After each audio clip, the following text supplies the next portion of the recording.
What is maintaining the CSR identity of sustainable entrepreneurial firms?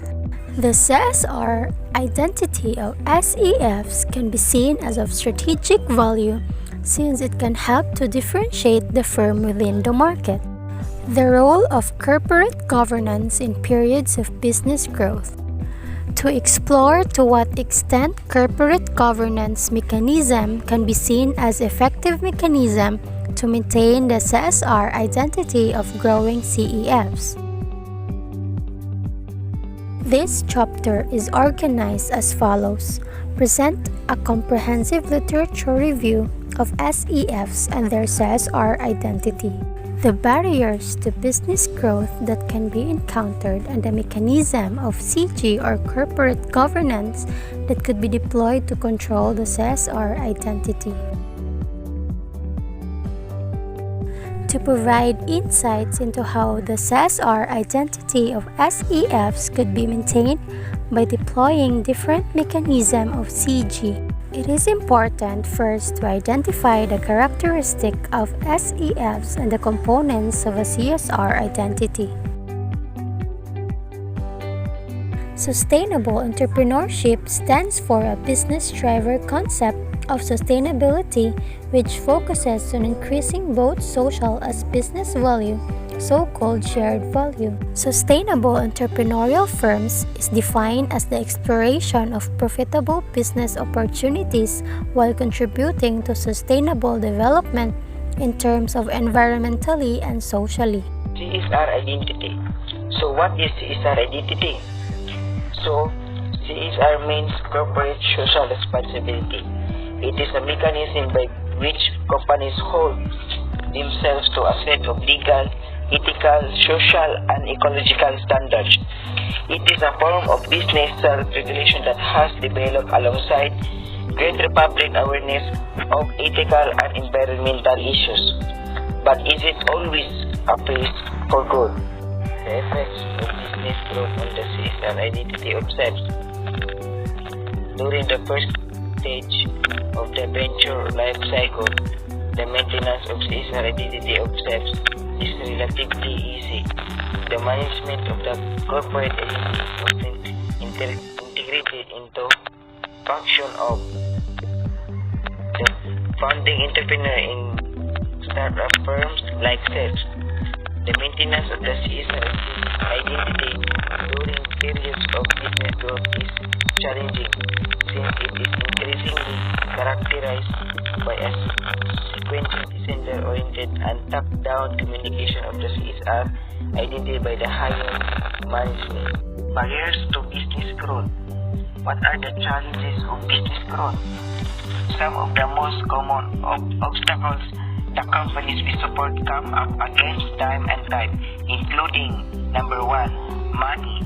It is either a lack of funding or confusion around financial management. Number 2, business planning, which is some businesses can get too focused on their long-term goals and ignore the short-term tasks needed to reach the next step in their journey.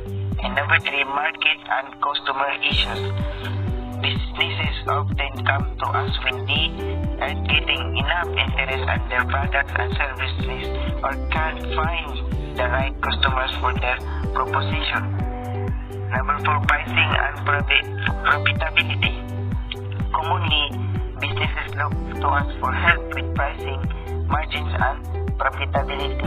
And number 5, adapting a business mindset. Businesses are often trying to do it all themselves without making use of contractors and external support. Mechanism of corporate governance. Corporate governance refers to the mechanism of interest alignment through which corporations are controlled and directed by their shareholders and other stakeholders like employees, creditors, investors, customers, suppliers, and etc., as well as the public as a whole. Without effective governance mechanisms, the principal agent problem may arise, enabling the management to engage in opportunistic behavior detrimental to the enterprise's owners, stakeholders, as well as the economy. So, let's say about theoretical framework. We have defined the concepts of sustainable entrepreneurship, CSR identity, and business growth. We distinguish some barriers to business growth that can be used as reference points, like the CSR identity of sustainable entrepreneurial firm could dilute as a consequence of business growth caused by a negative relationship between business growth and the CSR identity. And anyways, the framework to be followed. So about the methodology. This study presents relatively diverse group of SAF in order to obtain insights in their CSR identity and how they have deployed mechanism during periods of business growth. So overall, the result and discussion, the presentation of the results of the multiple subsections corresponds with the endogenous and exogenous variables of the theoretical framework. Csr identities of the cases can be compared with regard to their environmental, societal, and economic aspect. Environmental, the belief that organizations should behave in as environmentally friendly a way as possible. Societal, have responsibilities for the promotion and protection for all relevant civil, economic, political, social, and cultural rights for those who are within their sphere of influence. Economic aspect, the importance of social responsibilities, broad consideration of society and businesses, contribution to public interest, and corporate voluntary participation. I'll show you on how to classify if it is environmental, societal, and economic aspect.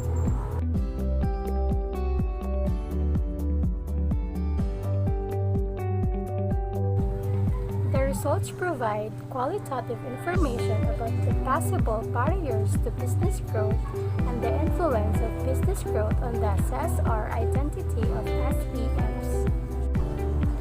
This is the table of barriers to business growth experienced by the cases. The next table is the possible impact of barriers to growth on the Csr identity of SEFs.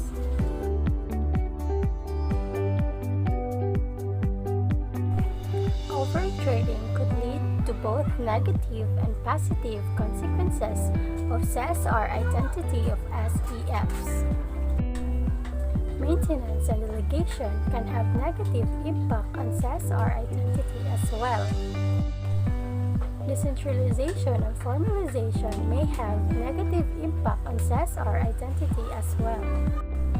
Indirect expression may have negative impact on Csr identity. Is an instrument or structure that supports control over the firm in order to protect the interests of specific stakeholders. This table of mechanism of CG that may help to maintain the Csr identity of the firm is not deployed to moderate the risk of dilution of the Csr identity. As a more informal mechanism of CG. As an informal mechanism of CG in order to maintain the Csr identity. Deployed to steer behavior or provide employees with a roadmap, a set of guidelines, and a code or mutual agreement that prescribe the realization objectives. The result implies that centralized firm use coordination in order to make sure that all business